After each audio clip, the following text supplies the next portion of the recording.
hadgal wanaagsan daawadayaal hadalaynta xiriyaha dhadhaab iyo barnaamijkeena hadgalka maanta ayaan diiradda ku saaraynaa doorka hay'adaha samafalku ay ka geystaan xiriyaha qaxootiga dhadhaab.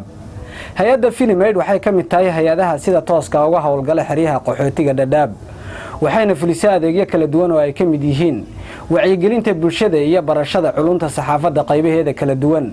sanad walbana waxaa qalin jabiya arday soo bartay culunta saxaafadda qaybaheeda kala duwan oo ay ka mid yihiin soo saaridda jaraa'idada, duubista filimada iyo sidoo kale jarjaridda muuqaalada loo yaqaan editinka. sanadkana waxaa qalin jabiya arday ay ka mid yihiin Cabdi Isaaq Guuleed iyo Aadan Maxamed Cabdi oo lagu naanaysa Cabdi Kay. ugu horreyn Aadan ayaa waxaan wax ka weydiiyay xilligii uu bilaabay iyo waxa ku dhaliyay inuu barto culuntan saxaafadda. aad baad u mahadsan tahay. magacayga waa Aadan Maxamed Cabdi, ku magac dheer Cabdi Kay. cilmiga saxaafadda waxaan ku soo biiray sanadkii 2018 bishii sagaalaad anigoo baranaya diplomar. waxaan qalin jabiyay 2019 bishii sagaalaad. markaan ka hadlo waxa igu dhaliyay inaan cilmigan barto anigoo waxyaabo kala sameyn karo ama diploma kala ama degree kala sameyn karo courses badan. markaan ogaaday baahida ka jirta xiriyaha dhadhaab iyo tabinta warbaahineed oo aad uga liita xiriyaha dhadhaab, iyo markaan ogaaday in wax walbo jiro ama cidi soo saar lahayd oo soo sheegi lahayd warbaahinta ay aad uga liidato, yaan go'aansaday cilmiga saxaafadda inaan barto anigoo awooday inaan waxyaabo kala sameeyo ama courses kala aan barto. taas ay igu dhalisay inaan barto cilmiga saxaafadda. intii aad baranaysay hal sano yaad noo sheegtay inay ugu qaadatay, maxaa caqabadood kala kulantay?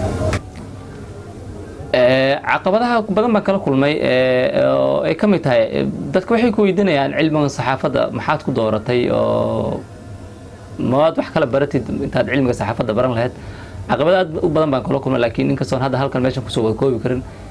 mid ka mid waxay ahayd sababta aan ugu biiray. markaan ugu dambeyn waan u sharaxay waxaan ku dhahay markaan arkay baahidaha jirto ayaan go'aansaday inaan cilmiga saxaafadda barto. caqabadahaas way jiraan. dhanka kalena waxaa barnaamijkeena hadgalka RTN marti noogu ah oo stuudiyaha RTN ku leeyahay xiriyaha dhadhaab haatan nagula sugan Cabdi Isaaq Guuleed oo ka mid ah dhalinta ku dhashay xiriyaha dhadhaab isla markaana wax ku bartay haatanna ka mid ahaa dhalintii ka qalin jabiyay culunta saxaafadda qaybteeda diplomka.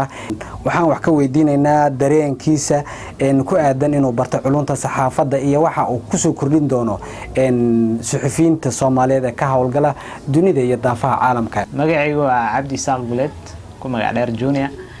waxaan ka mid ahaa arday baratay saxaafadda journalism iyo waxaan kaloo baranay film making. safar ayaan u baxnay Nairobi oo ayna qaaday hay'adda Film-Aid. abaalmarinna waan la soo guddoonsiiyay. aniga ahaan waxaan ku guuleystay best script writer. yani wax walba oo la qabanayo hadda film markii la rabo in la duubo ama journalismka naftirkiisa war markaa rabto inaad soo saarto in la qoro u baahan yahay. marka qoraaladii xagga dokumentariyada markii la qorayo ama markii la qorayo adiga film intaan maartay aan la soo duubin ka hor, marka best script writer abaalmarin aan ku guuleystay. saxaafaddana wax badan cilmi fara badan ayaan ka bartay. waxyaabaha igu dhaliyay inaan saxaafadda barto waxaa ka mid ah saxaafadda caalamka markaad fiiriso ama khaasatan Soomaaliya waxyaabo yani warar waxaa jiro oo warar waxaa ka batay bulshadii, warar iska been abuur ah ama irrelevant oo aan loo baahnayn oo dad cilmiga aan baranin ay soo tabinayaan. marka runtii cilmi aad u fara badan ayaan baranay. caqabadaha aad ay u badan yihiin. yani qof dana kala qabsan karo ama degree ama cilmi kala baran karo markii la arko asoo camera wato ama waxyaabo qorayo ama saxaafad ku dhex jiro dadkii ma rumaysanayaan. runtii cilmiga markaan soo baranayay muhiimadda koowaad waxay tahay in dadkaygii uu anfaco oo maartay bulshadeedii Soomaaliyeed uu anfacad u yeesho. mushaari lacag inaan ku helo ma aha. macluumaad sax ah iyo warar sax ah iyo dokumentari sax ah ayaan rabaa inaan ka qoro oo ku saabsan bulshada Soomaaliyeed.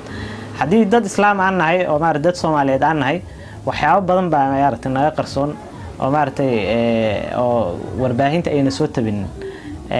sawiraan iyo waxyaabo inay intay soo qaataan yaa nation media ay meelaha lagu soo qoraa maadaama aan bartay saxafinimada waxaan aan fasax u leeyahay ama aan inaan meeshaan doono aan maro cidaan doonana aan wareysto meeshaan doonana macluumaad aan ka qoro marka kalsoonidaasna waxaa i siiyey maadaama cilmiga aan bartay inaan ma aha aan dhaho cilmiga lacag kuma helaayi meel walbana ma duubi kari wax walbana ma qaban kari ma aha waxaan u baranay waxaa waaye inaan facts xaqiiqooyin aan raadiyo warar sax documentary sax waxyaabo sax inaan duubo si kastaba ha ahaatee hay-adaha samafalka ee ka howlgalay xeryaha dhadhaab ayaa waxay fuliyaan adeegyo kala duwan oo bulshada qaxootiga faa'iido u leh hay-adda NRC iyo hay-adda Filmaid ayaa si gooni ah uga falgalay xeryaha dhadhaab iyo koobara culunta saxaafadda sanad walbana ay qalin jabiyaan arday fara badan oo ka faa'iideystay waxbarashada hay-adahaasi ay ka fuliyaan xeryaha dhadhaab Bashiir Geexnuug hadgalka RTN xeryaha dhadhaab